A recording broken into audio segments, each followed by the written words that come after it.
तो जब आप एक सिक्योरिटी गार्ड्स की कंपनी बनाते हो और उन्हें बिल्कुल ऐसे पुलिस आर्मी टाइप ट्रेनिंग देते हो और हथियार भी देते हो, या आप भी तो एक तरह की सेना ही क्रिएट कर रहे हो। तो काफ़ी दबदबा था वहाँ के, मतलब कि लोग डरते थे उनसे। और ये सूर्यदेव सिंह थे। मतलब ऐसे एक बंदे के पास रविंद्र किशोर गए और बोले कि आपने मेरे क्लाइंट को बोला है वो खाली करने के लिए, वो नहीं करेगा। उनको काम से निकाला गया। उनके लिखित में काफ़ी तीखापन था जो एडिटर को पसंद नहीं आया। तो वो गए जेपी के पास और जेपी ने पूछा कि बांग्लादेश का वार था, सैनिक थे, वो रिटायर होके आ रहे थे, काम नहीं मिलता था। एसआईएस ने जो 25 साल में किया वो 3-4 साल में उतना एक्सपेंशन कर लिया। 25 करोड़ था वो 100 करोड़ हुआ। तो नंबर के हिसाब से कितनी बड़ी कंपनी है? 13,800 करोड़ की। मॉल में गए, हाँ गार्ड चेक करता है, हाँ। तो बैग देखा, बम है, बताओ अब क्या करोगे तुम? नेक्स्ट स्टेप क्या है? करने के वाले बॉस गार्ड तो हो आप। एरिया में था जहाँ पे इनके लोग माइंस को गार्ड कर रहे थे। एक हमला हुआ, एक हाथियों के गार्ड के परफॉर्मेंस का हिसाब किताब ये कंपनियां रखती कैसे हैं? हम आम लोगों को बिल्कुल नहीं। गार्ड्स के पास पावर क्या होती है? कई बार वो वैसी सिचुएशन फेस करते ही हैं जी हाँ। जैसी पुलिस भी करती है। बहुत बढ़िया क्वेश्चन है।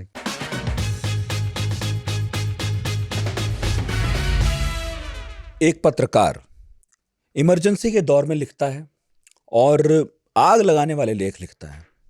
आग ऐसी लगी कि जब ऊपर से दबाव पड़ा तो नौकरी छोड़नी पड़ी। इसके बाद वो जा पहुंचा इंदिरा का तख्त हिलाने वाले जयप्रकाश नारायण के पास। उनकी शरण में पहुंचे तो मिला एक आइडिया ये कि भाई तुम नौकरी नहीं करना चाहते तो एक काम करो, बिजनेस शुरू करो, लेकिन हाँ, इस बात का ख्याल रहे कि उन लोगों को रोजगार मिले जो देश की सरहद की रक्षा करते रहे लेकिन अब रिटायर होकर वापस लौट आए। यानी कि सेना से सेवानिवृत्त हुए लोगों को भी रोजगार मिल सके, ऐसा कुछ शुरू करो।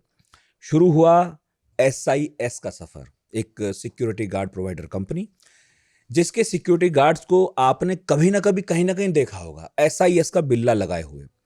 किसी ना किसी कमर्शियल प्लेस को गार्ड करते हुए देखा होगा, रेजिडेंशियल इमारतों को भी गार्ड करते देखा होगा। और ये कंपनी 50 साल पहले शुरू हुई थी, तकरीबन 50 साल, आज तो उससे ज्यादा हो गए।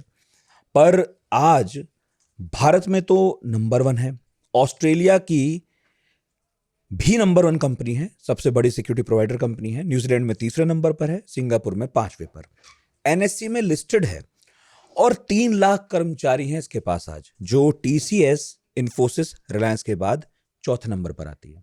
मगर कमाल देखिए कि ऊपर की 3 कंपनियां जिनके मैंने नाम लिए, इन्हें हम सब जानते हैं, इनके फाउंडर्स को जानते हैं, ये क्या काम करती हैं ये भी जानते हैं, लेकिन SIS इतनी बड़ी कंपनी है, इसके बावजूद हम उसके बारे में काफी कम जानते हैं। हालांकि सिक्योरिटी गार्ड्स के बारे में हम थोड़ा बहुत तो जानते ही हैं। हमारे घर के आसपास, दफ्तरों में, हर जगह वो दिखाई देते हैं, उनकी जिंदगी भी हम थोड़ा बहुत समझते हैं।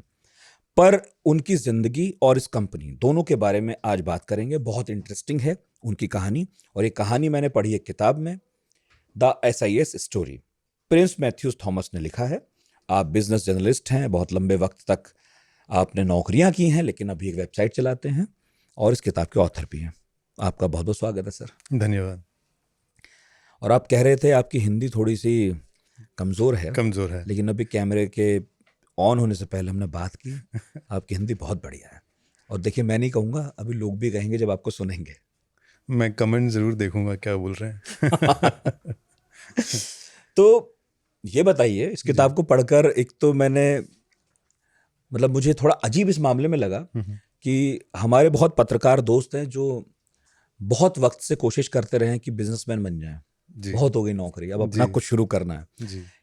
हिम्मत भी नहीं कर पाते, कई बार फेल भी होते हैं क्योंकि उस तरह की ट्रेनिंग नहीं है। लेकिन रविंद्र किशोर सिन्हा, जिन्होंने SIS खड़ी की, जब मैं उनकी कहानी पढ़ता हूँ, अच्छे खासे पत्रकार हैं जी। बांग्लादेश का जो युद्ध हुआ उसमें भी कवर करने गए हैं जी। फिर इमरजेंसी के दौर में बहुत बढ़िया रिपोर्टिंग करते हैं। ठीक है, दबाव पड़ा, ऑप्शंस तो और भी थे नौकरी के, फिर ऐसा क्या हुआ कि नौकरी बिल्कुल ही छोड़ दी और बिजनेस ही शुरू किया?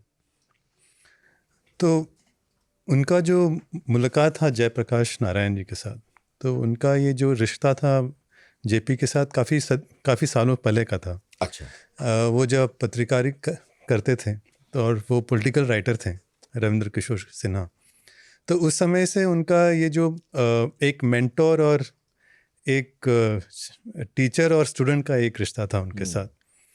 तब जी, जैसे आपने बताया कि उनको काम से निकाला गया क्योंकि उनके लिखित में काफ़ी तीखापन था जो एडिटर को पसंद नहीं आया। तो वो गए जेपी के पास और जेपी ने पूछा कि मारवाड़ी ने निकाल दिया, तो वो बोले कि हाँ। तो वो बोले कि तुम्हारे पास और क्या ऑप्शन है? तो वो बोले कि तो रविंद्र कुमार किशोर बोले कि और 2-3 जन है जान पहचान के, और वो बोले हैं कि वो ऑफ़र देंगे। तो जेपी बोले कि तुम पटना छोड़ोगे क्या? तो रविंद्र किशोर बोले कि नहीं, छोड़ना तो नहीं चाहता हूँ। तो उससे पहले भी जेपी क्योंकि नेता थे तो काफ़ी लोग उनके पास आते थे काम के लिए। और जैसे आपने बोला कि बांग्लादेश का वार था, तो उस समय काफ़ी जो आर्मी के सैनिक थे वो रिटायर होके आ रहे थे। तो मेन उनका इशू ये था कि काम नहीं मिलता था। बेरोज़गारी बहुत सीरियस एक इशू थी तब, अभी भी तब भी। तो जेबी ने कहा कि why don't you use that time, क्योंकि तुम अभी तुम्हारे पास समय है, तुम इनका मदद करो। ये नहीं बोला कि तुम एक बिजनेस शुरू करो, उन्होंने बोला कि तुम ये मदद करो कि इनको काम मिले कहीं। तो ये एक सामाजिक, जैसे बोलते हैं सोशल गुड, एक समाज के लिए एक काम करने के लिए स्टार्ट हुआ था, लेकिन ये बिजनेस हो गया एक 3-4 सालों में। तो ये जो वो इसलिए हुआ क्योंकि अगर आप किसी को काम दिलाना चाहते हैं, और रविंद्र किशोर ने कंपनीज में जाके कांटेक्ट किया और इनके लिए एक लाइसेंसिंग का काम किया, आर्मी के जो लोग आ रहे थे रिटायर होके। लेकिन वो करने के लिए उनको जो वहाँ के स्टेट रेगुलेशंस थे वो फॉलो करना पड़ता है, और जो लेबर लॉज हैं वो फॉलो करना पड़ता है। तो आपको एक कंपनी स्टार्ट करना ही पड़ेगा, नहीं तो आप नहीं कर सकते ये फॉर्मलाइज करने के लिए। तो इसीलिए बोलते हैं कि वो एक एक्सीडेंटल एंटरप्रेन्योर थे। ये नहीं था कि उनको लगा कि ये एक बिजनेस है, मैं पैसा कमा कर सकता हूँ। उनका यही था कि मैं मदद करता हूँ, जेपी ने मुझे बोला है, मैं देखता हूँ। तो ये जर्नी वैसे ही स्टार्ट हुआ है, और इसीलिए बोलते हैं कि वन एक्सीडेंटल एंटरप्रेन्योर। तो शुरुआत तो समाज सेवा से हुई थी, जी हाँ, बाद में वो बिजनेस हो गया। लेकिन जिस दौर की आप बात कर रहे हैं, मैं उस दौर के हिंदुस्तान की अगर बात करूं, जो हम पढ़ते हैं थोड़ी हिस्ट्री तब की, इकोनॉमिक खासकर, तो ऐसी कोई बहुत बड़ी कंपनियां भी नहीं थी जिन्हें सिक्योरिटी गार्ड्स चाहिए थे। जी हाँ, ये भी देखने को मिला है कि अगर किसी की कंपनी है, फैक्ट्री है, कुछ कारखाना है, तो वो गार्ड्स को हायर ही कर लेते थे जी। ऐसा कोई थर्ड पार्टी वाला मामला भी नहीं था। हाँ। तो थोड़ा कॉम्प्लिकेटेड नहीं था उस टाइम ये सब शुरू करना? कोई क्यों आपकी कंपनी पर भरोसा या आपके गार्ड्स पर भरोसा करेगा और उन्हें रख लेगा? एकदम। तो ये उस समय तो हम लोग बोलते जैसे कि चौकीदार, हाँ, नॉर्मल एक चौकीदार को खड़ा कर दो, बस हो गया काम। लेकिन इसमें एक सीमेंट की फैक्ट्री में, नहीं तो कोई माइन में ये प्रॉब्लम हो जाता था कि ये जो गार्ड्स थे वो भी कंपनी के एम्प्लॉयज़ जैसे थे, और जो वर्कर्स थे वो भी एम्प्लॉयज़ हैं। लेकिन वर्कर्स और गार्ड के बीच में जो रिश्ता होता है वो, मैं ये नहीं बोलूँगा कि एक पुलिस और वैसे नहीं, तो लेकिन गार्ड का काम था कि वर्कर्स को सुपरवाइज करे। लेकिन उनके रिश्ते में ऐसा हो जाता था कि एक दोस्ती जैसा हो जाता था। तो जो अनुशासन चाहिए एक गार्ड का, वो थोड़ा सा डाइल्यूट हो जाता है। और इसीलिए काफ़ी यूनिट्स में, ये जो फैक्ट्रीज थे वहाँ पे ट्रेड यूनियन गार्ड्स भी ट्रेड यूनियंस के मेंबर्स बन जाते हैं। हाँ। तो उससे जो ओनर्स थे जो फैक्ट्रीज के ओनर्स थे, तो उनको बड़ा प्रॉब्लम होने लगा कि हमने इनको रखा है सुपरवाइज करने के लिए, लेकिन ये तो उन्हीं के साथ दोस्त हो गए, और उनको निकाल भी नहीं सकते हैं क्योंकि वो ट्रेड यूनियन में है। इनको निकालेंगे तो ट्रेड यूनियन वाले फिर से खड़े हो जाएंगे। और वो दौर था दबदबे का। हाँ। और एक तो, लेकिन तो एक नीड तो था, एक रिक्वायरमेंट तो था, लेकिन SIS ऐसा क्या कर रहा है कि मैं SIS को लेके आऊँ, और SIS ऐसा, ये जो SIS के जो रेट्स थे वो भी थोड़े हाई थे, क्योंकि SIS का ये अटेम्प्ट था कि वो फॉर्मलाइज कर रहा है, वो थोड़े सिस्टम्स और प्रोसेस को लेके आ रहा है, ट्रेनिंग कर रहा है। तो there is a cost behind it, जो मैं ट्रेन कर रहा हूँ। तो इसलिए जो मेरा सर्विस भी है, मेरा गार्ड जो है वो ट्रेंड है आपके काम के लिए, आपके रिक्वायरमेंट्स के अनुसार। तो ये जो रियलाइज़ करना, ये कन्विंस करना थोड़ा मुश्किल था स्टार्टिंग में, क्योंकि एक बिजनेसमैन के तरफ से सोचें तो मैं क्यों पैसा दूं ज़्यादा। हाँ, जो ट्रेडिशनली चला आ रहा है हाँ, ठीक है। ठीक है, हाँ। वैसे ही चल रहा है।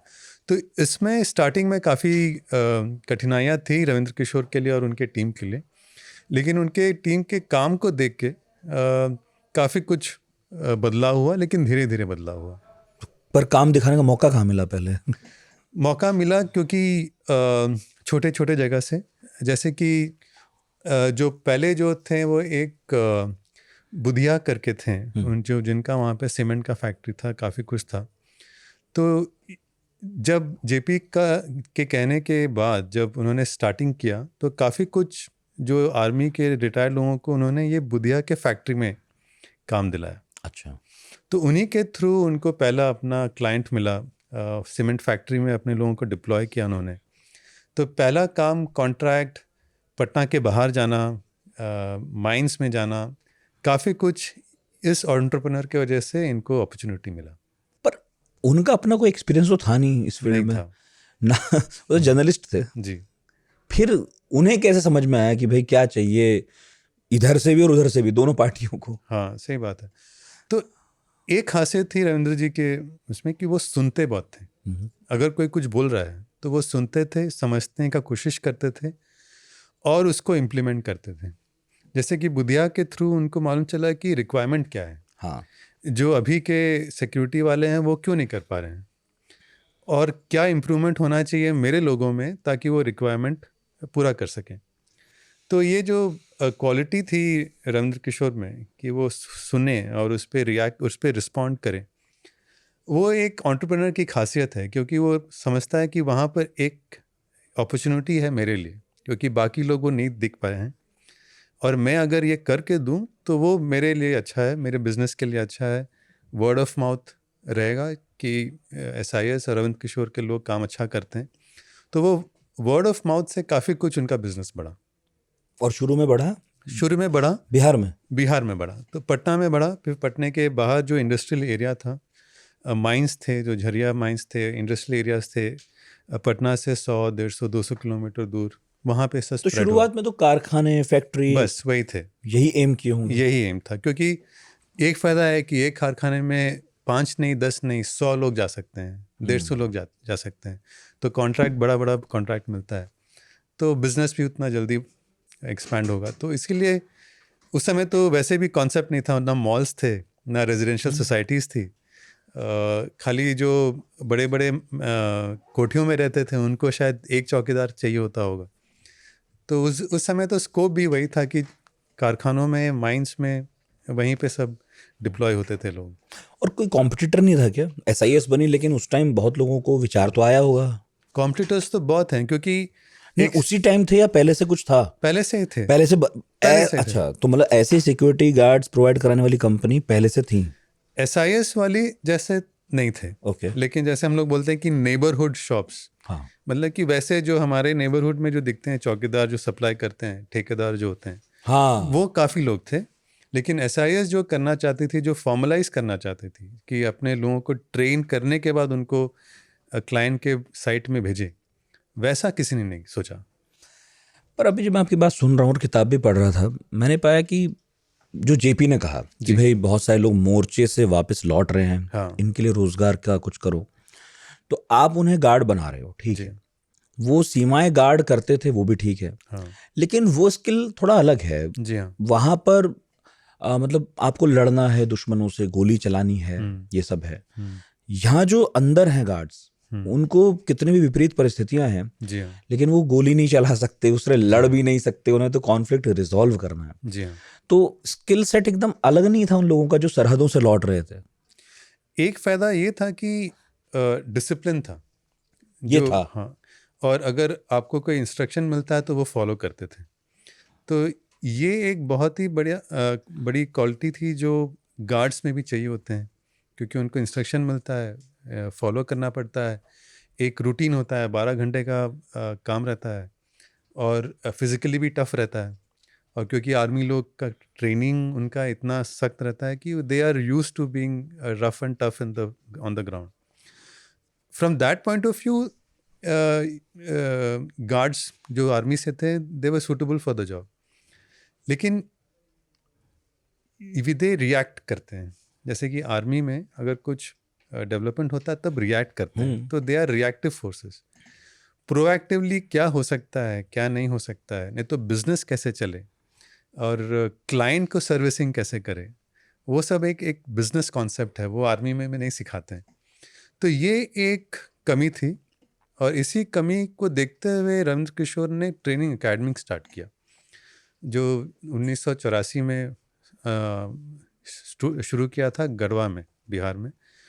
तो ये इंडिया में ही नहीं, लोग बोलते हैं कि दुनिया में सबसे पहली सिक्योरिटी कंपनी थी जो एक ट्रेनिंग एकेडमी शुरू कर रही। अब अभी के ज़माने में तो ट्रेनिंग लगता है कि बहुत कॉमन है, सब लोग करते हैं, हर काम में ट्रेनिंग होता है। लेकिन 1984 में ये बहुत ही नई बात थी, और ये रेजिडेंशियल ट्रेनिंग थी कि वहाँ पे 3 महीने 6 महीने वहाँ पे रह के उनको ट्रेन करा के फिर उनको डिप्लॉय करते। और उस जगह का किस्सा क्या है, मिली कैसे थी वो जगह, बड़ा इंटरेस्टिंग है। हाँ, वो भी बहुत इंटरेस्टिंग था, क्योंकि वैसे रविंद्र किशोर जी को तो मालूम चला कि ट्रेनिंग कराना है, लेकिन कहाँ करें, जगह कहाँ है, वो कराए कौन और कराए कौन। तो ऐसा हुआ कि अपॉर्चुनिटी ये मिला कि गढ़वा में एक आश्रम था, और वहाँ पे लेकिन वहाँ पे क्या हुआ, वहाँ मुनि लोग रहते थे। अच्छा, प्रॉब्लम ये था कि वहाँ पे नक्सल लोगों का बहुत प्रभाव बढ़ रहा था। तो इससे क्या हुआ कि वो भी यहाँ आश्रम में आके आश्रम के रिसोर्सेज को यूज़ करते थे, और ऐसा लग रहा था कि मुनी लोगों को कि उनका जो रेजिम था, उनका जो तौर तरीका था रहने का, वो डिस्टर्ब हो रहा था, और वो छोड़ के निकल गए। तो वहाँ के लोकल पुलिस लोगों का ये एक लॉ एंड ऑर्डर इशू हो गया, क्योंकि मुनी लोग निकल गए हैं, अब ये नक्सल वाले यहाँ पर आके नक्सलियों का हाथ पड़ा। तो उस आश्रम के जो ओनर थे, ये वही बुधिया थे जो रविंद्र जी को अपना अच्छा, पहला ऑर्डर दिए थे। ओके। तो वो रविंद्र किशोर जी को मतलब कि फ़ोन तो नहीं किए फोन तो नहीं किया होगा। नहीं किया होगा। बोले कि ये प्रॉब्लम है, इसका मैं क्या करूं। हाँ। तब उनको स्ट्राइक किया कि क्यों नहीं मैं यहाँ पे अपना ट्रेनिंग एकेडमी शुरू करूं, क्योंकि एक तो और बुधिया जी का ये था कि तुम पैसा कुछ खर्च मत करो, तुम ये जगह ले लो, बस ये इंश्योर करो कि ये नक्सलियों से मुक्त रहे, लॉ एंड ऑर्डर सिचुएशन ना हो, जगह तुम्हारे पास है, इसको अपना यूज कर लो। अच्छा, तो वैसे इनको मिला, और तभी उन्होंने देखा कि ये एक नदी के पास में है, एरिया भी काफ़ी है, तो ट्रेनिंग एकेडमी शुरू किया जाए। और अभी तो ये ट्रेनिंग एकेडमी एक आर्मी के ट्रेनिंग एकेडमी जैसा लगता है देखने में, उस समय लेकिन वैसा नहीं था। खाली एक छोटा सा बिल्डिंग था, नहाने धोने के लिए सब कुछ के लिए नदी था, और लोग एक रूम में 10-20 लोग रहते थे। अभी तो बहुत ज़्यादा ऑर्गेनाइज्ड हो गया है, लेकिन शुरुआत वैसे हुई। लेकिन जिस दौर की आप बात कह रहे हैं, नक्सली थे, बिल्कुल ठीक बात है, हथियार बंद थे। इनफैक्ट बिहार में जातीय हिंसा भी थोड़े बहुत दिनों में शुरू हो ही गई थी जी। तो जब आप एक सिक्योरिटी गार्ड्स की कंपनी बनाते हो और उन्हें बिल्कुल ऐसे पुलिस आर्मी टाइप ट्रेनिंग देते हो और हथियार भी देते हो, तो ये सरकारों के लिए भी एक नई बात होगी, क्योंकि पहले इस तरह से कोई स्ट्रक्चर तो कुछ था नहीं। तो क्या अंदर कभी ये बात नहीं उठी होगी कि भाई आप भी तो एक तरह की सेना ही क्रिएट कर रहे हो? कभी इस तरह की बात नहीं आई? नहीं, हमारे जो लॉस के अकॉर्डिंग बंदूक तो इस्तेमाल नहीं कर सकते हैं वो। अच्छा, बंदूक तो नहीं करते? नहीं इस्तेमाल कर अभी तो करते हैं सिक्योरिटी गार्ड्स? अभी करते हैं। मुझे लगता है जैसे जो लॉ क्रिएट हुआ, और उसके लिए भी, इस लॉ के लिए भी रविंद्र किशोर जी ने काफ़ी बड़ा रोल प्ले किया, जो रेगुलराइज किया है सिक्योरिटी इंडस्ट्री को। वो एक इंडस्ट्री के तरह उसको आइडेंटिफिकेशन नहीं मिला था, वो रिकग्निशन नहीं मिला था। तो वो एक लॉ आई 2000 के करीब। हाँ, 2 या 3 है शायद वो। हाँ। उसी के बाद ही ये सिक्योरिटी एज एन इंडस्ट्री उसको रिकग्निशन मिला। अच्छा, इंडस्ट्री के तौर पे रिकॉग्नाइज नहीं करते थे? तो फिर क्या था ये? एनजीओ था, क्या था? ये अनऑर्गेनाइज इंडस्ट्री था, जो क्योंकि SIA से पहले तो एक सिक्योरिटी कंपनी अपने शहर के बाहर निकले, वो भी बहुत सरप्राइजिंग था। SIA one of the first company थी जो बिहार से बाहर निकली, दिल्ली गई, कलकत्ता गई, फिर अभी पूरे देश में काफ़ी जगह, सब जगह है उनका ब्रांच। तो जैसे फॉर्मलाइज हुआ तब जाके इनफैक्ट उनका जो सिक्योरिटी पर्सनल का जो तनख्वाह है, जो उनको इंसेंटिव्स मिलते हैं, हाँ, कुछ रेगुलराइज नहीं था। वही मुझे लगा हाँ, कुछ कि नहीं था। कंपनी तो बहुत साल से चली, जी हाँ, लेकिन फिर उनकी तनख्वाहें, इनका हिसाब किताब, भाई इंश्योरेंस करवाना ही करवाना, पीएफ मिलना कैसे? नहीं मिलना, हाँ, हाँ, ये सब खाली इस एक्ट के बाद ही ये फॉर्मलाइज हुआ है। और उसमें भी काफ़ी बड़ा रोल प्ले किया था रविंद्र किशोर ने। तो मतलब ऑब्वियसली मुझे भी यही लग रहा है कि शुरू में तो जब आप इस किताब को जब लिख रहे हैं उसमें कुछ किस्से ऐसे हैं हाँ, जब वो गुंडे बदमाशों से भी लड़ रहे हैं, उनके हाँ, सिक्योरिटी गार्ड, जो मैं हाँ, पूछूंगा, बहुत हाँ, इंटरेस्टिंग कहानियां हैं वो। तो उसमें मुझे ऐसा लग रहा है यह खतरा तो बना ही हुआ है हाँ, कि अपने आप में एक फोर्स बन जाए। रविंद्र जी तो अपने आप में एक माफिया बन सकते थे। एक फोर्स है भैया आपके पास, हाँ, और ऐसा नहीं कि आप किसी रेगुलेशन के अंडर आ रहे हो, हाँ, कुछ भी नहीं है। हाँ, हाँ, और बहुत सारी फोर्सेस बनी रही थी ना तब, वैद अवैध करेक्ट, जो भी हैं। करेक्ट, तो और वो बिहार से ही थे by the way, that's true. तो वहां तो हमेशा एक खतरा बना हुआ था कि हुआ पता था। नहीं आपकी फोर्स किस तरफ से लड़ने लगे। हाँ, तो ये सुन के मुझे लगा कि शुरू में तो इस बात पे सवाल उठे होंगे सरकार की तरफ से भी। हुए होंगे, बट आई थिंक रविंद्र किशोर तो एक व्यापारी थे। व्यापारी मतलब बिजनेसमैन थे, तो उनका सोच तो उसी से कनेक्टेड था। और उनका ये था कि कैसे ये बिज़नेस को एक्सपैंड करें, और बिहार से बाहर निकालें, और बिहार से बाहर जाके एक्सपैंड करें, और कैसे और बड़े ऑर्डर्स मिले उनको। 3 लाख कर्मचारी आज हैं, जी हाँ, और मेरे ख्याल से 20 साल पहले भी इतने भी नहीं रहे होंगे, तो भी नहीं थे। लाखों में तो थे ही, आसपास हजारों में होंगे। 65,000 थे 25 साल पहले, 2002-2003 में 65,000 थे। ओके, कोई यूनियन नहीं है इनकी, जी हाँ, और जबकि ये उस दौर में खड़ी हुई कंपनी है, जी हाँ, तब यूनियनों का जमाना था। जी। क्या हुआ इसमें, कभी कोई यूनियन नहीं बन पाई? तो रविंद्र किशोर बोलते हैं कि जब मैं हूं तो यूनियन की क्या ज़रूरत है, ये तो कोई मालिक कह सकता है। कह सकता है। लेकिन इसमें यहाँ ये डिफरेंस था कि उनको लोगों के साथ बात करने का, मिलने का, जुलने का, उनके साथ बैठ के उनके परिवार के बारे में पूछने का एक नेचुरल इंटरेस्ट था। अ, तो पटना में रहते थे, लेकिन वो अपने एम्बेसडर को लेके काफ़ी 10-12 घंटे या ट्रैवल करके जहाँ साइट्स था, जहाँ इंडस्ट्रीज़ थी, उनके लोग जहाँ काम करते थे, उनके साथ जाके रहते थे 2-3 दिन। उनके साथ खाना खाते थे, वो खिचड़ी पकाते थे उनके लिए, और मटन लिट्टी का भी जिक्र है। मटन लिट्टी भी बनाते थे। वो बड़ा खाना फिर बोलते थे उसको। और एक ऐसा रिलेशनशिप डेवलप किया जैसे कि जिससे कि जो सिक्योरिटी जो उनके लोग थे, उनके साथ बात करने में बहुत कंफर्टेबल थे। अगर उनको कुछ प्रॉब्लम है, उनको कुछ दिक्कत है, या परिवार में कुछ प्रॉब्लम है, वो खुले खुले रविंद्र किशोर को बोलते थे, और रविंद्र किशोर उस पर रिस्पॉन्ड भी करते थे। तो एक ऐसा संबंध था कि एक डायरेक्ट लाइन था of communication between employees and employer, जो एक रेयर है। सब लोग बोलते हैं कि मैं हूँ, मैं सब कुछ आपके लिए देखता हूँ, लेकिन ये एक्चुअली वो करके दिखाते थे। और उनके पास एक बोलते हैं जैसे एलिफेंटाइन मेमोरी। अगर आप आज मिल रहे हैं, 6 महीने के बाद मिलने के बाद, कि आपका नाम याद रखते थे, आपके फैमिली में कौन है, उनके बारे में, उनके माइन्यूट डिटेल्स उनको याद रहता था। तो लोगों में ये भावना उठी कि चेयरमैन मेरे बारे में जानने के लिए इतना इंटरेस्ट है और इतना कोशिश कर रहा है, तो वो कनेक्ट रहता था। बाद में पॉलिटिक्स में भी काम आई होगी उनके। बहुत, ये तो एक नेचुरल टैलेंट है था उनको, तो नेटवर्किंग में बहुत ही ज़्यादा इस्तेमाल आता है। तो ये जो कनेक्ट था, उसकी वजह से जो भी प्रॉब्लम्स होते थे वो डायरेक्टली चेयरमैन के पास जाते थे, रविंद्र किशोर के। तो वो लेबर यूनियन, जो यूनियन का जो काम होता है, which is to intervene between the employees and the employers, उसका ज़रूरत ही नहीं उठा। इसीलिए लेबर यूनियन का कभी प्रॉब्लम नहीं हुआ ऐसा है इसमें। देखिए, अभी सिक्योरिटी गार्ड्स का जो जीवन है, जी हाँ, बहुत सारे लोग उनसे बात भी करते हैं। अब हाँ, तो खुलकर यूट्यूब वगैरह पे हम वीडियोस भी देखते हैं। इनफैक्ट ऐसा भी क्या, अब अपने बिल्डिंग के किसी गार्ड से पूछ लीजिए, हाँ, तो हमेशा बताएगा कि 12-12 घंटे की नौकरियां हैं उनकी, जी हाँ, और पैसा बहुत कम है। हम्म, जबकि वो आमतौर पर गरीब पृष्ठभूमि से है, ऑब्वियसली हाँ, तभी यहाँ आया है, लेकिन फिर भी इतना पैसा कम कमाता है, 12 घंटे की नौकरी कर रहा है। और अक्सर मैंने जो बात की तो मुझे मिला कि ये लोग कभी छुट्टी नहीं मिलती। तो होता क्या है कि अपने गांव में जब जाना है, घर जाना है, तो नौकरी छोड़कर ही जाना पड़ता है, लौटकर फिर नई नौकरी ढूंढते हैं। हाँ, और आपका आंकड़ा है शायद ये कि 3,000 सिक्योरिटी गार्ड प्रोवाइडर कंपनियां इस वक्त मुल्क में हैं। जी हाँ, SIS को कैसे अलग माने? SIS अपने गार्ड्स के लिए क्या करती थी, है, और क्या यहाँ से लोग नहीं जाते हैं नौकरियां छोड़कर? यहाँ क्या सीन है, आपने जब किताब लिखी, रिसर्च किया हो? लोग तो यहाँ से भी छोड़ते हैं हम्म, क्योंकि एट्रिशन जैसे बोलते हैं हम लोग, वो सिक्योरिटी इंडस्ट्री में काफ़ी हाई है, एसआईएस में भी हाई है।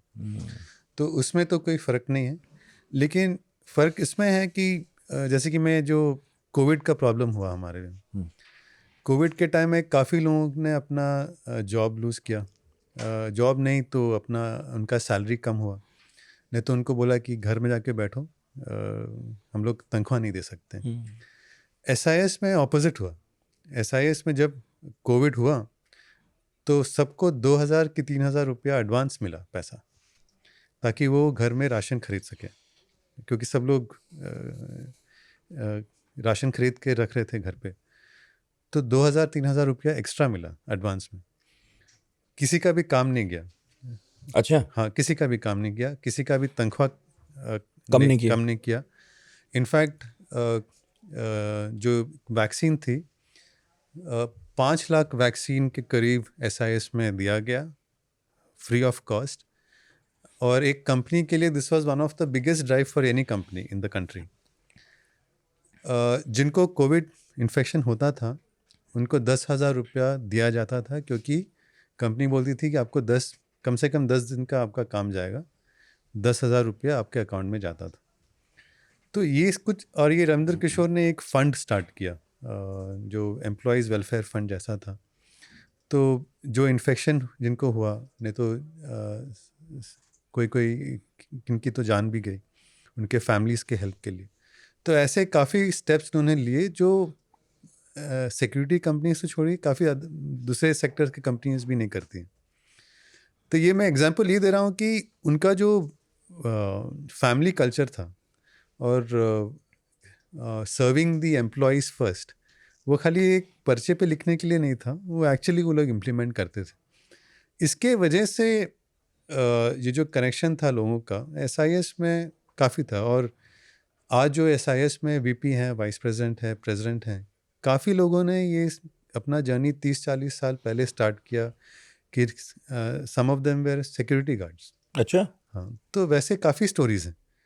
इसीलिए उदय सिंह जो एक सीनियर वहाँ सीईओ थे, बोलते हैं कि SIS is a story of ordinary people doing extra ordinary things, क्योंकि बहुत आम लोग आए लेकिन काफ़ी अनकॉमन काम, एक्स्ट्राऑर्डिनरी काम उन्होंने किया इन 30-40 सालों में। तो ये एक एग्जांपल मैं दे रहा था पैंडेमिक, ये कोविड के बारे में, जो उन्होंने अपने लोगों का ख्याल रखा, वो एक sets them apart. Salary wise क्या हिसाब किताब है और गार्ड्स को क्या सुविधा मिलती है? इनफैक्ट मैं पढ़ रहा था जो आप कह रहे थे हाँ, इसमें कि अगर किसी के घर कोई मौत हो गई या जी कुछ, हाँ, तो कंपनी के लोग जाते जी हैं, हाँ, 1.5 लाख रुपया कुछ आपने बताया शायद, जी हाँ, उसके अंतिम क्रिया में जो भी यूज़ होना हो वो जी हाँ, देते हैं, जी हाँ, फिर आगे भी इस बात का ख्याल रखते हैं। वाकई होता है ये? जी हाँ। एक सीनियर ऑफिशियल ने तो बताया कि काम करते वक्त उनको कुछ दौरा पड़ा, उनका पैरालाइज हो गया। हाँ, और रविंद्र किशोर उस समय सिंगापुर में थे, वो खुद फ़ोन करके इनके इलाज के लिए इनको शिफ्ट कराया अच्छे हॉस्पिटल में। वो जहाँ थे वहाँ से एक दूसरे शहर में उनको शिफ्ट कराया, और जब तक वो ठीक हुए तब तक उनको हेल्प किया फाइनेंशियली, उनके फैमिली को। ऐसे बहुत सारे किस्से ये तो हैं। सीनियर ऑफिसर थे ना, सीनियर ऑफिसर्स थे। ऐसे ही गार्ड्स। गार्ड्स के लिए भी, जैसे मैंने कहा पैंडेमिक के टाइम में जो भी गार्ड इन्फेक्शन होता था, जो इन्फेक्ट हो जाता था, नहीं तो जिनकी मौत होती थी, उसके परिवार के लिए काफ़ी कुछ एक ऑर्गेनाइज वे में हेल्प मिलता था उनको। ये एलिफेंट अलाउंस क्या है जिसके बारे में पढ़ रहा था? तो जैसे मैंने कहा कि रविंद्र किशोर जाते थे अपने लोगों को मिलने के लिए, तो ये दूर दराज के गांव में, एक माइंस में हो सकता है, नहीं तो फैक्ट्री में हो सकता है। तो एक ऐसा एक एरिया में था जहाँ पे इनके लोग माइंस को गार्ड कर रहे थे, और ये पूरा एकदम जंगल का एरिया था। और वो गए टूर करने के लिए। जब टूर करने के लिए गए तब एक हमला हुआ, एक हाथियों के झुंड का। तब उनको मालूम चला कि कितना खतरा होता है उन इलाकों में। उन इलाकों में। तो तब उन्होंने तभी डिसाइड किया उसी मौके पे कि जो भी ऐसे इलाकों में काम करेगा उनको अलग से एक्स्ट्रा एलिफेंट अलाउंस मिलेगा। तो क्योंकि वो एलिफेंट के बारे में था तो वो उसका नाम ही वैसा हो गया एलिफेंट अलाउंस। तो तब से ऐसा है इसमें जो भी एक रिस्की एरिया में काम करता है और जो नहीं तो एकदम इंटीरियर जगह में काम करता है जहाँ हालात काम करने के हालात काफ़ी रिस्की हैं, वहाँ उनको अलग से एलिफेंट अलाउंस मिलता है। लेकिन मैं बहुत बार ना ये सवाल लोगों से करता रहा हूँ, और ऐसे तो बेवकूफ़ाना भी हो सकता है और मासूम भी, कि जैसे कुछ ऐसी नौकरियां होती हैं जिनमें ना बहुत साफ तौर पर शायद ये नहीं बता सकते कि अगर उस नौकरी को ये 4 लोग कर रहे हैं अलग अलग कंपनियों में या वहीं पर, तो ये इससे बेहतर कैसे काम कर रहा है। तो गार्ड्स का काम भी लगभग ऐसा लगता है कि अब शहरों में खड़े हैं वो, है ना, उनका ये काम है कि कोई आया, नोट किया, जाने दिया, कोई दिक्कत है तो हैंडल की। किसी गार्ड के परफॉर्मेंस का हिसाब किताब ये कंपनियां रखती कैसे हैं, हम आम लोगों को बिल्कुल नहीं पता जी। इसका क्या हिसाब किताब होता है। जब SIS जब स्टार्ट हुआ था तो उस समय जैसे ये गार्ड ज्वाइन करता है कंपनी को, उसके नाम पर एक फाइल बन जाता था और हर महीने उसके काम पे उसका क्या परफॉर्मेंस था, क्या कमी थी, क्या उसने अच्छा किया, वो एक नोट बनता था। और ये फाइल रखा रहता था पटना में जहाँ उनका हेडक्वार्टर्स था उस समय। तो वो सिस्टम जो था, जो एक रिकॉर्ड करने का, वो सिस्टम पहले से ही था SIS में। अब फाइल तो बढ़ती गई तो उनको देखना, उनको मेंटेन करना और ऑर्गेनाइज करना मुश्किल था। इसीलिए SIS इंडिया में सिक्योरिटीज़ कंपनियों में तो सबसे पहला था और इंडिया में भी वन ऑफ द फर्स्ट था जो कंप्यूटर लेके आया। एंड ये 1980-1980s की बात है जब राजीव गांधी के प्राइम मिनिस्टर के अंडर वो जो कंप्यूटर रेवोल्यूशन हुआ 84। था। हाँ, 84 के बाद तो टेक्नोलॉजी फिर यूज़ किया गया कि कैसे इनका रिकॉर्ड रखें, इनका परफॉर्मेंस का रिकॉर्ड रखें। इनके मैनेजर जो थे, जो हर सुपरवाइज़र का हर महीने रिपोर्ट आता था, तो वो रिकॉर्ड किया जाता था। तो क्या व्यवहार कैसा है, व्यवहार कैसा है, कौन कैसा काम कर रहा है, किस में कमी है। अगर कोई बहुत ज़्यादा ही इन्वॉल्व हो रहा है किसी कंपनी में, उसको ट्रांसफ़र कर दिया जाए ताकि इंडिपेंडेंट रहे, दोस्त ना हो जाए, ज़्यादा दोस्ती ना हो जाए। 6-6 महीने में ट्रांसफर है। 6-6 महीने में ट्रांसफ़र होती थी। तो उसके हिसाब से तो यही ऐसे रिकॉर्ड किया जाता था। अभी तो खैर टेक्नोलॉजी है जो HR में यूज़ होते हैं, ये बहुत बड़ी बात नहीं लगती है, लेकिन तभी से उनका एक सिस्टम था कि डेटा जो है बहुत मायने रखता है और वो डेटा कैसे रिकॉर्ड करें, वो एक सिस्टम था। और वो सिस्टम इसलिए बना क्योंकि स्टार्टिंग में रिटायर्ड आर्मी लोग ही नहीं, रिटायर्ड ब्यूरोक्रेट्स और रिटायर्ड पुलिस ऑफिसर को भी रणवीर किशोर ने काफ़ी लाया कंपनी में, क्योंकि उनको मालूम था कैसे एडमिनिस्ट्रेशन करना है, वो फाइलिंग सिस्टम, एक ऑफिस कैसे चलाना उनको मालूम था। तो वो एक सिस्टम तभी से चालू था। हमें तो नहीं पता है, कानून नहीं पढ़ा क्योंकि इस बारे में, लेकिन गार्ड्स के पास पावर क्या होती हैं? मतलब पुलिस जितनी तो ऑब्वियसली नहीं होंगी, लेकिन फिर भी कई बार वो वैसी सिचुएशन फेस करते ही हैं जैसी पुलिस भी करती है। जी हाँ। तो क्या इनकी ताकत होती है, क्या कर सकते हैं ये? बहुत बढ़िया क्वेश्चन है, क्योंकि हमें लगता है कि अगर सिक्योरिटी आदमी खड़ा है तो वो कुछ भी कर सकता है हमारे लिए। वो एक्चुअली एक सुपरवाइजरी काम है। क्या उसके पास कोई बंदूक कुछ है? नहीं है। लेकिन उसके पास ये राइट है कि वो अगर गेट पे है तो वो क्या, जैसे कि आप एक फैक्ट्री का माहौल देखेंगे तो एक दिन में 100-200 ट्रक जाती है अंदर, 100-200 ट्रक बाहर जाती है। जो अंदर जाती है वो क्या सामान लेके जाती है और जो बाहर जाती है उसमें क्या सामान है। वो हमें लगता है कि बहुत नॉर्मल सा काम है, लेकिन बहुत सारे चोरी तो उसी में होती है, अंदर क्या जा रहा, बाहर जा रहा। अगर गार्ड को नहीं मालूम कि पेपर कौन सा असली है, कौन सा असली नहीं है, कैसे वो पहचान करे, क्या इन्फॉर्मेशन स्पेसिफिकली देखना चाहिए एक पेपर में, उसका ट्रेनिंग अगर मिले तो एक कंपनी को बहुत ज़्यादा फ़ायदा होता है। और SIS की हिस्ट्री में ऐसा काफ़ी इंस्टेंसेस हैं जहाँ पे गार्ड्स के अटेंशन की वजह से कंपनीज के नुकसान काफ़ी लिमिट हुए हैं। तो ये पावर है कि वो सुपरवाइज कर सकें, कुछ करप्शन हो रहा है वो देख सकें, वो खुद ना कुछ करें लेकिन वो रिपोर्ट करें। ये मुझे याद है कि स्टैंड अप कॉमेडियन है बहुत मशहूर, लिरिसिस्ट भी हैं वो जी। उनका एक वो है आइटम है जिसमें बोलते हैं कि भाई मॉल में गए, हाँ गार्ड चेक करता है, हाँ तो बैग देखा तो बैग में, अब तो थोड़ा भूल गया, बोले कि बम है, बताओ अब क्या करोगे तुम। तो बोले कि मुझे कभी समझ नहीं आया जी कि नेक्स्ट स्टेप क्या है, इसके बाद तुम्हारा प्लान क्या है, अगर तुम्हें पता चल जाए बम है तो तुम करते क्या हो। तो उसमें बहुत सारे लोग वाकई ये बात मानते हैं, समझते हैं कि हाँ ये वाली बात ठीक है, कि हमें कभी कभी लगता है हम घुसे, चेक किया और जाने दिया, लेकिन अगर कभी कुछ मिल गया तो अब क्या करोगे, आपके पास कोई हथियार नहीं, बल प्रयोग का आपके पास कोई अधिकार नहीं, अब करने के वाले हो बॉस, गार्ड तो हो आप।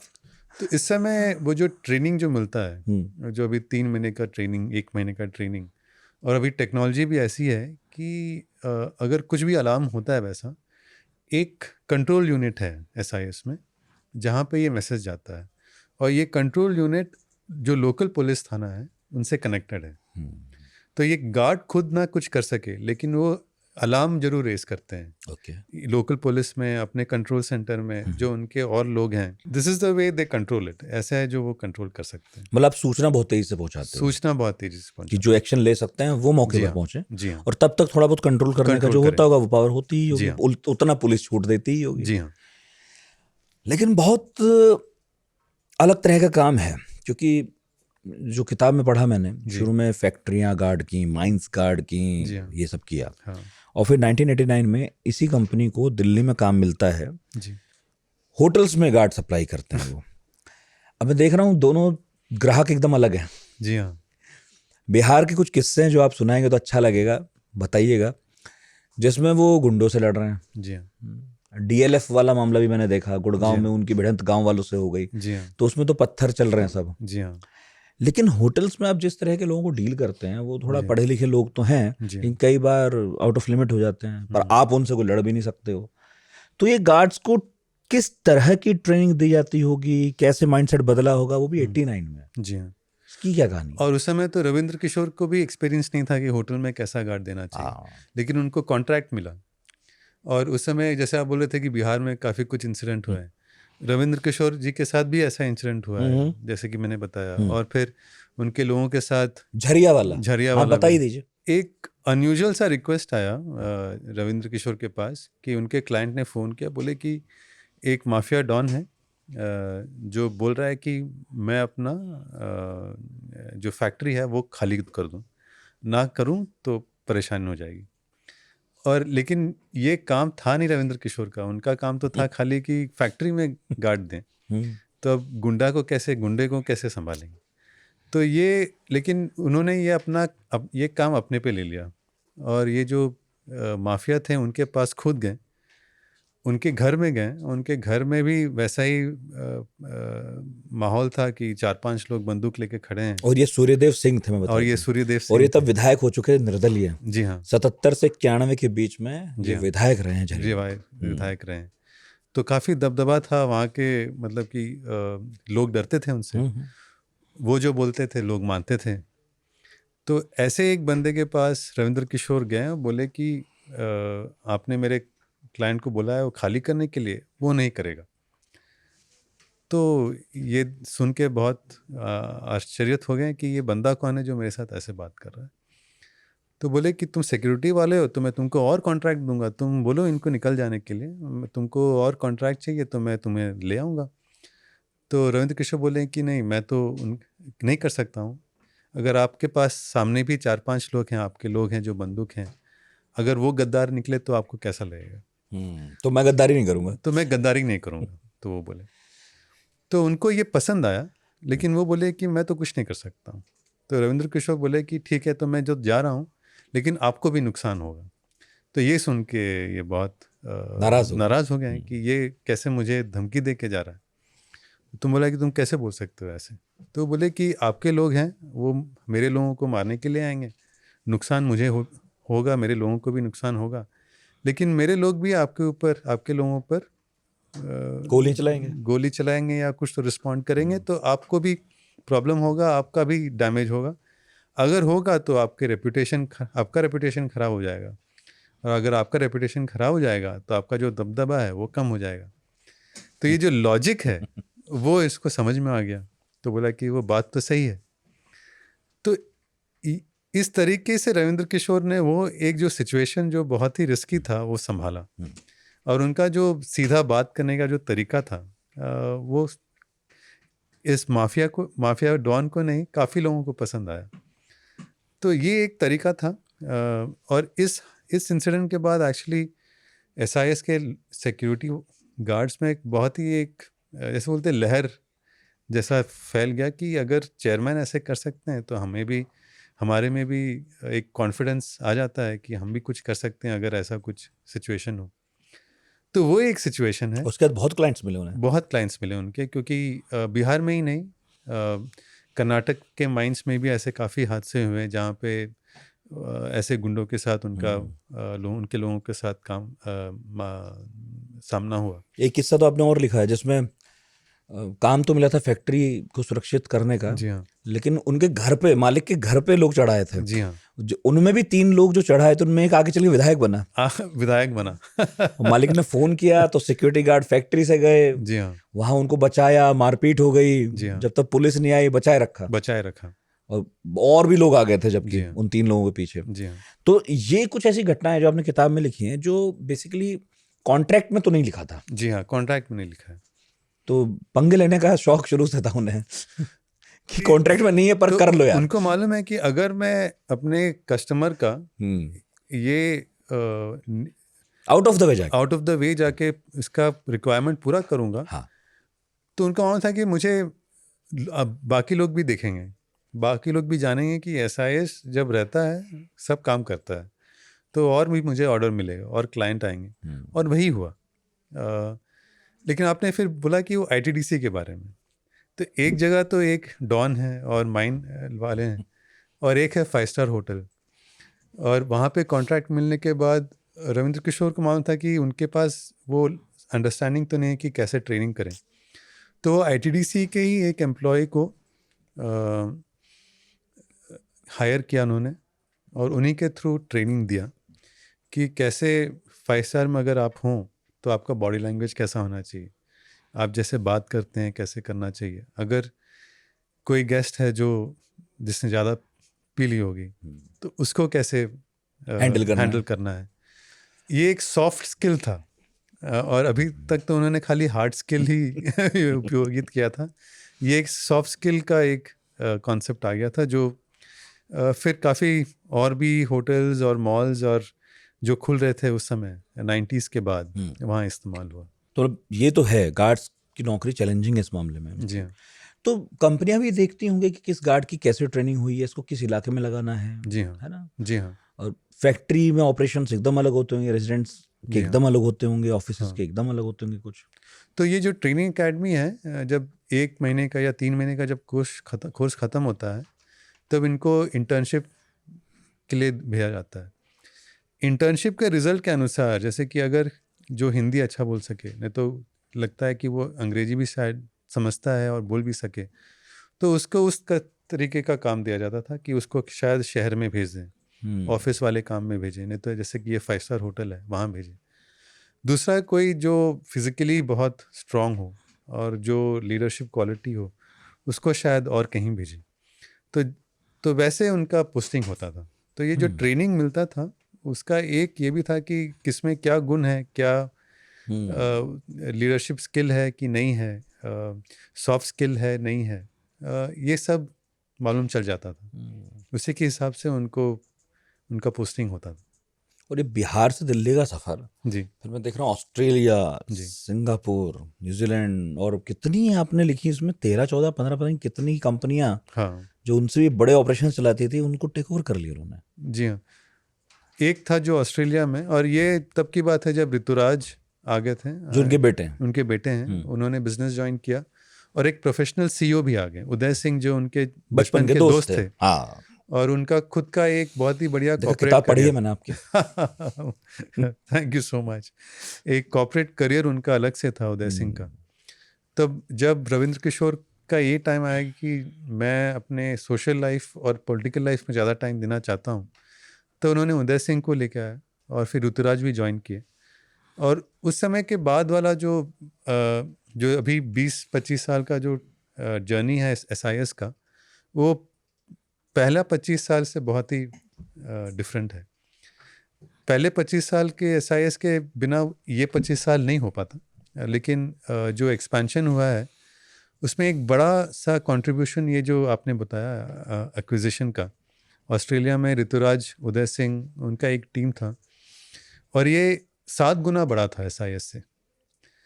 वैसा एक्विजिशन इंडिया में बड़ी बड़ी कंपनियां भी करने से कतराती है। हाँ, आपने बताया था कि टाटा ने किया था एक, टाटा ने किया था, वो 5 गुना बड़ा था, ये 7 गुना बड़ा था। और ऐसा नहीं कि SIS ऑस्ट्रेलिया में काम कैसे होता है वो जानती है या उसका एरिया जानते हैं, कंप्लीटली नया कंपनी था, लेकिन उन्होंने किया एक्विजिशन। चब्स सिक्योरिटी हाँ, बिजनेस, ऑस्ट्रेलिया वाला ना। हाँ, चब्स का एक मल्टीनेशनल कंपनी था, उसका ऑस्ट्रेलियन सिक्योरिटी बिजनेस उन्होंने एक्वायर किया। और जो हम टाटा वाली बात कह रहे थे, वो कोरस था, हाँ। जिस पर बड़ी बड़ी खबरें बनी थी। हाँ, वो आज भी न्यूज़ में है, क्योंकि हाँ, अभी भी वो टाटा उसके साथ स्ट्रगल कर रही है, अभी तक उस पर पर ज़्यादा इन्होंने पैसा पूरी तरह उसे अपने कंट्रोल में कर लिया। हाँ, SIS ने 3 या 4 साल के टाइम में वो कंपनी को टर्न अराउंड किया, अपने साथ एक सब्सिडरी जैसा एक स्ट्रक्चर बनाया, प्रॉफिटेबल हुआ वो कंपनी, और SIS के लिए ग्रोथ इंजन जैसा हो गया है। अब तो इस कंपनी में इन्वेस्टर भी मिल गए हैं। जी हाँ,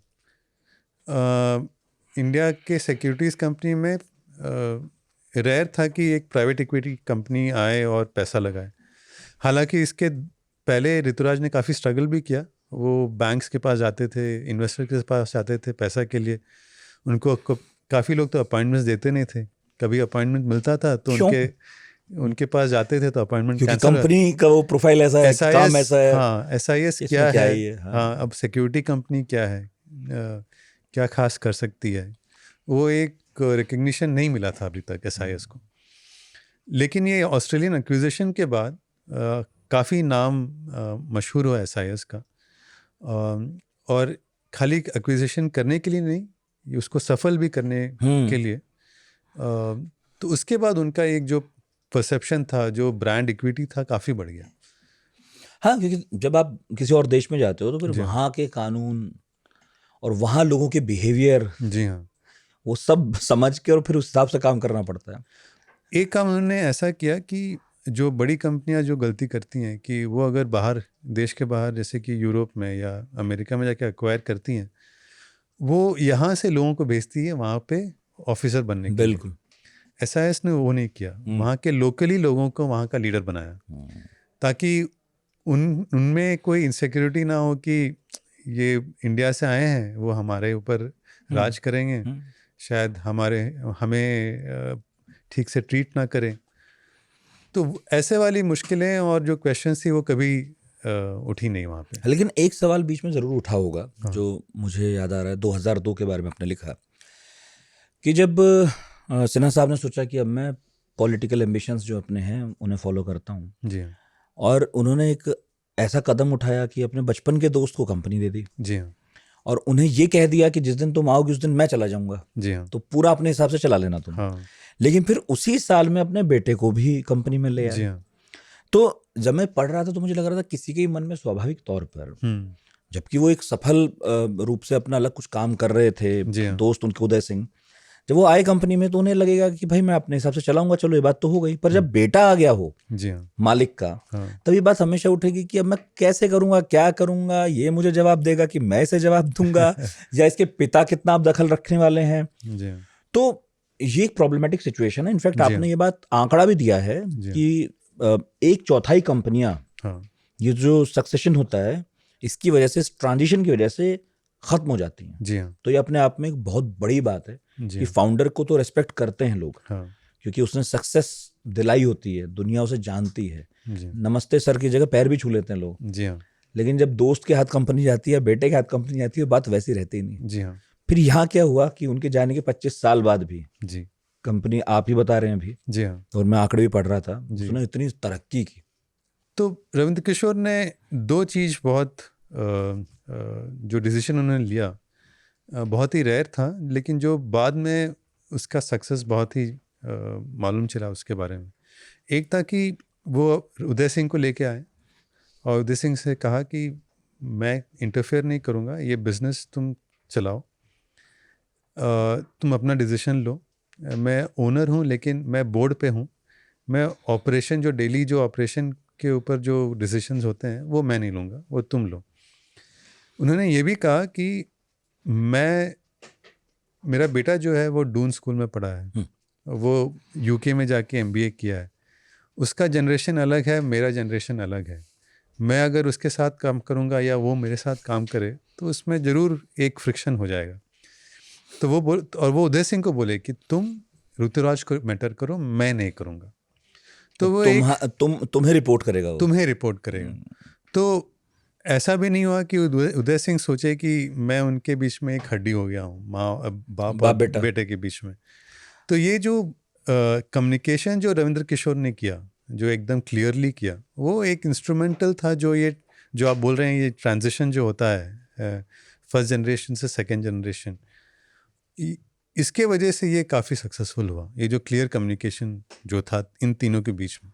उदय सिंह को ये तो लगा ही होगा ना कि भाई उत्तराधिकारी तो आ ही गया है, हाँ, तो मैं कौन हूँ इधर से उधर राजदंड देने वाला।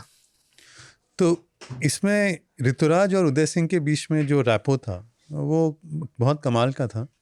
और ऋतुराज 23 साल का, उत्तराज था, उदय सिंह की उतनी ही उम्र जितनी ऋतुराज के पिताजी की। हाँ हाँ एकदम। और उदय सिंह के खुद बेटे हैं जो ऋतुराज के एज के। हाँ। तो इनका जो रिलेशनशिप था वो एक तो ऋतुराज उदय सिंह को जानते थे, छोटे से जानते हैं, और उदय सिंह भी ऋतुराज को काफ़ी उसके बचपन से जानते हैं। उनके बीच में एक अंडरस्टैंडिंग था कि रविंद्र किशोर एक बॉन्ड भी थे, क्योंकि ऋतुराज को ये समझ में आ गया कि रविंद्र किशोर को उदय सिंह पे काफ़ी कॉन्फिडेंस है, एक फैमिली के फ्रेंड हैं, तो वो एक कंफर्ट लेवल था। एट द सेम टाइम उनको ये भी मालूम था कि अगर मुझे लोग रेस्पेक्ट करना, अगर मैं चाहता हूँ कि लोग मुझे रेस्पेक्ट करें, तो I have to earn that. ये नहीं बोले कि क्योंकि मैं ओनर का बेटा हूँ तो लोग मुझे रेस्पेक्ट करें, वो नहीं चाहिए। तो वो अपने लोगों के साथ वो काफ़ी रेस्पेक्टफुल थे। उदय सिंह भी एक्चुअली अपने जो दूसरे जो सीनियर लोग थे जो रविंद्र किशोर के साथ काम कर चुके हैं 20 साल से, तो और वो आ जाता है कि भाई हाँ हमने तो मालिक के साथ काम किया है, और एक ये जो लड़का है सबने गोद में खिलाया है। पढ़ भी रहा था कि बार बार सुनने को मिलता था उसे कि अरे तुम्हें तो हमने गोद में खिलाया, तुम्हें तो स्कूल छोड़ने आते थे। हाँ एकदम। वो बड़ा मुश्किल होता होगा, वो बहुत ही मुश्किल। ऐसी कंपनियों में जो आपने नहीं बनाई, आपके पिता की हैं, दादा की हैं, उसमें एंटर करके होल्ड लेना, कंट्रोल लेना, अपने फैसले मनवाना, ये बाहर से ऐसा लगता है कि भाई मानेगा कोई भी, पर ऐसा होता नहीं है। तो ऋतुराज को एक ये अच्छी बात है कि ऋतुराज वो समझते थे। काफ़ी टाइम होता है कि वो लोग जो सेकेंड जनरेशन के लोग हैं वो समझते नहीं। और ये ऋतुराज, सेकेंड बात ये है कि वो काफ़ी रिस्पेक्टफुल थे लोगों के साथ। तो उनका तौर तरीका, मिलने का, बात करने का, अगर लोग उनके व्यूज़ को एक्सेप्ट नहीं कर रहे हैं तो उनको सुनने का, तो ये सब क्वालिटीज़ थे ऋतुराज के। और सबसे बड़ा एग्जाम्पल था कि 2-3 साल में जब उदय सिंह और ऋतुराज के आने के बाद कंपनी में काफ़ी फ़र्क दिखने लगा, उसके रेवेन्यूज़ बढ़े। जबकि उदय सिंह का भी अपना बैकग्राउंड कोई सिक्योरिटी गार्ड कंपनी चलाने का नहीं था, लेकिन वो एक मैनेजिंग डायरेक्टर या चीफ एग्जीक्यूटिव ऑफिसर के तौर पे काफ़ी सक्सेसफुल थे। तो कंपनी कैसे चलानी है वो सेक्टर एग्नोस्टिक होती है, मतलब कि जो बेसिक क्वालिटीज़ जो चाहिए होती है वो उनमें था। कैसे कि सिस्टम, प्रोसेस, सॉफ्टवेयर लेके आना, लोगों को ट्रेन करना, खाली गार्ड का ट्रेनिंग नहीं, बिजनेस चलाने का ट्रेनिंग, एक ब्रांच चलाने का ट्रेनिंग। वो बोले कि हर एक ब्रांच मैनेजर एक सीईओ जैसा है, तो उसको एम्पावर किया उन्होंने कि तुम अपने ब्रांच के बिजनेस को बढ़ाने के लिए प्लान करो, बिजनेस प्लान करो। तो उसमें जो भी बिजनेस मैनेजमेंट के फंडाज होते हैं वो तुम एम्प्लॉय यूज़ करो। तो उसको उन्होंने ट्रेन किया ये सब। तो 4-5 साल में SIS ने जो 25 साल में किया वो 3-4 साल में उतना एक्सपेंशन कर लिया। रेवेन्यू पे जो 25 करोड़ था वो 100 करोड़ हुआ, जो ब्रांचेस 13 थे वो 100 हुए, 150 हुए। और फिर उसके बाद ये एक्विजिशन जो ऑस्ट्रेलिया में किया उन्होंने, उसके बाद तो काफ़ी कुछ। नंबर के हिसाब से कितनी बड़ी कंपनी है आज? जो 25-20 करोड़ की थी आज 13,800 करोड़ की है। सिक्योरिटी गार्ड सप्लाई करने वाली कंपनी जी। लेकिन इसके अलावा और भी काम शुरू किए ना उन्होंने? कैश मैनेजमेंट स्टार्ट किया। ये जो हम ATM में जो देखते हैं वो कैश ले जाना, लाना, आना, ओके। वो तो कैश मैनेजमेंट में वन ऑफ द काम Okay. होता है, और भी होते हैं उसमें। गोल्ड को ट्रांसपोर्ट करना या और कोई वैल्यूएबल जो चीज़ होता है वो ट्रांसपोर्ट करना, या जो कैश होता है जो बैंक और उनके क्लाइंट्स के बीच में जो कैश का लेन देन होता है उसको संभालना। अच्छा। हाँ हाँ, तो वो सब, जैसे कि मेट्रो स्टेशन में जो है काउंटर में पैसा जो एक दिन का बनता है वो बैंक में कैसे पहुंचेगा, हाँ। वो ये SIS जैसे वाले कंपनीज करती हैं। तो एक तो कैश लॉजिस्टिक्स उन्होंने स्टार्ट किया, दूसरा फैसिलिटी मैनेजमेंट।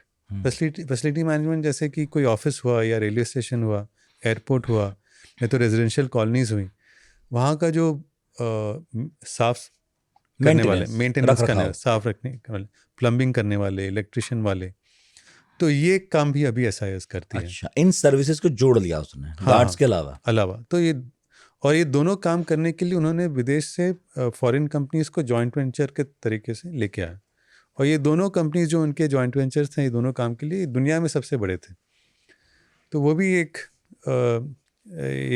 सराहनीय है कि इतने बड़े कंपनीज को इंडिया हाँ, में एक्चुअली यही होता है कि जो कंपनी जिस काम को कर रही होती है बहुत अच्छा करती है। जी हाँ, लेकिन जो नेक्स्ट लेवल पे ले आने वाली बात है जी वो हमेशा सबके लिए मुश्किल है कि भाई इसमें तो हमारा नाम है पर इस वाले काम में कोई हमें क्यों जगह देगा। ऑलरेडी बहुत सारे लोग होते हैं ना उस कंपनी वहाँ होते हैं। करेक्ट। पर आप नोटबंदी, कोरोना, इन्हें SIS के लिए चैलेंज लिखते हैं इस किताब में। जी क्या चैलेंज था, कैसे हैंडल किया? ये बाय द वे कोरोना तो आपने बताया ही। हाँ, नोटबंदी, कोरोना में भी एक चैलेंज ये भी था कि SIS जैसा काम जो है वो लोगों के मूवमेंट पे है।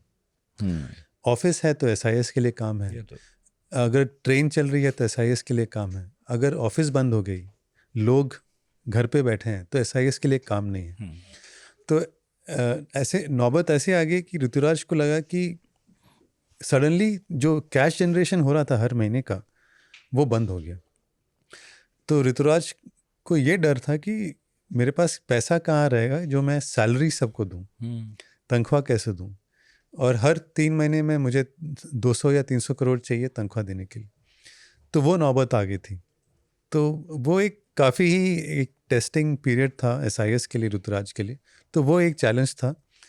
वो चैलेंज ओवरकम किया उन्होंने जब गवर्नमेंट ने और SIS ने, ऋतुराज ने और उनके इंडस्ट्री एसोसिएशन ने काफ़ी लॉबिंग की कि जो सिक्योरिटी काम है वो एक एसेंशियल सर्विस में अनाउंस किया जाए, ताकि ये जाके ऑफिसेस में अपना काम करें, फैक्ट्रीज में जाके काम करें। तो वो काफ़ी एक पीरियड था। तो ये तो थी ये पैंडेमिक, कोरोना के बारे में। डीमोनेटाइजेशन में ये प्रॉब्लम था कि इनका कैश मैनेजमेंट का काम था और गवर्नमेंट से इनको कॉल आया। जिस दिन नोटबंदी का अनाउंसमेंट हुआ उसी रात को इनको कॉल आया कि आप कैश मैनेजमेंट एसोसिएशन के प्रेसिडेंट हैं, आपसे बात करना चाहते हैं क्योंकि हमने ये नोटबंदी की है और रातों रात में 500 का नोट और 2000 का नोट निकालना है। तो ये एक बहुत ही बड़ा काम था और ये काम करने के लिए भी 24/7 काम किया SIS ने। तो बहुत ही चैलेंजिंग पीरियड था क्योंकि एक नोट निकालना है, नोट डालना है, और जो नोट डालना है जो उसका जो स्पेसिफिकेशन होता है, जो ATM में जो पैसा डालते हैं वो नोट के साइज़ के डायमेंशन के हिसाब से वो नोट बनता है और जो कैसेट बनता है। अब क्योंकि अब नोट नहीं आई थी उसके लिए कैसेट भी, अब जो भी हज़ारों जो ATMs हैं वहाँ सब चेंज करना है। तो काफ़ी चैलेंजिंग जॉब था, उनके पास टाइम भी बहुत कम था, तो ये उन्होंने किया। तो मेरे तो यही सवाल थे वैसे, लेकिन हाँ ये किताब पढ़ के मुझे मज़ा बहुत आया क्योंकि एक तो सिक्योरिटी गार्ड सप्लाई करने वाली कंपनी का काम हम लोग नहीं जानते। जी हाँ। ना हमें ऐसा लगता है कि ये काम जैसा काम है। अब ये आंकड़ा हमने सुना तो देखिए आंखें फट गई हुई बहुत लोगों की, अरे ये तो बहुत बड़ा काम है। बट ऑब्वियसली 3000 कंपनियां अगर इसमें है, इस सेक्टर में है, जी हाँ। तो ये प्रॉपर काम है और NSE में लिस्टेड है कंपनी। और अब तो आपका ही एक आंकड़ा था, मैं उसे बता रहा हूँ कि अगर 3 लाख लोग काम कर रहे हैं, जी हाँ, और हर परिवार में 4 लोग हैं, जी हाँ, तो हम ये मान के चलें कि हिंदुस्तान की एक बहुत बड़ी आबादी, मतलब आपने तो खैर लाखों करोड़ों में नंबर दिया है, हाँ, उसका घर चल रहा है। जी हाँ, क्योंकि उसका ये गणित यह है कि जैसे मैंने कहा कि एट्रिशन काफ़ी हाई होता है, तो SIS में भी एट्रिशन हाई है। तो उन्होंने कैलकुलेट किया 1984 से लेके करीब 20 लाख लोगों को उन्होंने ट्रेनिंग दिया है। अगर 20 लाख घरों को ट्रेनिंग दिया है तो 20 लाख 4 लोग, अब तो 80 लाख लोगों को उन्होंने छुआ है। तो उतने सारे फैमिलीज, उतने लोग, तो वो सोशल इम्पैक्ट जो है वो काफी एग्जैक्टली हाई है। तो मतलब बहुत बड़ा ये सेक्टर इतना बड़ा है, जी हाँ, इसमें इतने सारे लोग नौकरी करते हैं, इस पर निर्भर हैं जी हाँ, कि पर हम कभी भी ब्लू चिप कंपनीज और ये सब इसके इधर उधर देखना थोड़ा कम ही पसंद करते जी हैं, हाँ, या फिर कोई नया स्टार्टअप आया तो उसकी तरफ ज्यादा उसकी अट्रैक्ट तरफ होते हैं। अट्रैक्ट होते हैं। मगर एक ऐसी कंपनी जो सिक्योरिटी गार्ड प्रोवाइड कराती है, आपके आसपास आपको हमेशा दिखाई देते हैं, जी हाँ, ना हम शायद उन गार्ड्स की जिंदगी उतनी बेहतर समझते हैं, जी और हाँ। ना शायद ऐसी कंपनियों की जर्नी जो वाकई बहुत सारे लोगों को छू रही है और हमारे आसपास हमें सर्विस प्रोवाइड करा रही है। जी हाँ, बहुत बहुत शुक्रिया ये किताब लिखने के लिए, बहुत थैंक बहुत यू, शुक्रिया यहाँ आने के लिए, थैंक यू। बहुत बहुत शुक्रिया इतनी अच्छी हिंदी बोलने के लिए। और ये किताब वाकई बहुत सरल अंग्रेजी में है, मैंने पढ़ी है, जी, और कोई बहुत मुश्किल टर्म्स भी आपने यूज़ नहीं किए, ये बहुत अच्छी बात है। मैं बता देता हूँ साफ साफ, जो भी ऑथर हमारे यहाँ आता है, इस बात से नहीं डरता मैं, पैसे तो हमने लिए नहीं आपसे। तो हार्पर कॉलिंस की किताब है, आप ज़रूर खरीद सकते हैं, खासकर वो लोग जिनकी रुचि बिजनेसेस में है, समझना चाहते हैं, करना भी चाहते हैं, क्या प्रॉब्लम्स आती हैं, और ऐसे तमाम लोग जो कहानियाँ भी पढ़ना चाहते हैं। कहानियाँ बहुत अच्छी अच्छी लिखी हैं आपने, धन्यवाद, thank you so much for having me. इतने धैर्य से सुनने के लिए बहुत बहुत शुक्रिया। और जैसा कि मैं भूल जाता हूँ शुरू में कहना, लेकिन बाद में ज़रूर कहता हूँ, चैनल सब्सक्राइब कीजिएगा, कमेंट बॉक्स खुला है, जो कहना है धड़ल्ले से कहिएगा। बहुत बहुत धन्यवाद।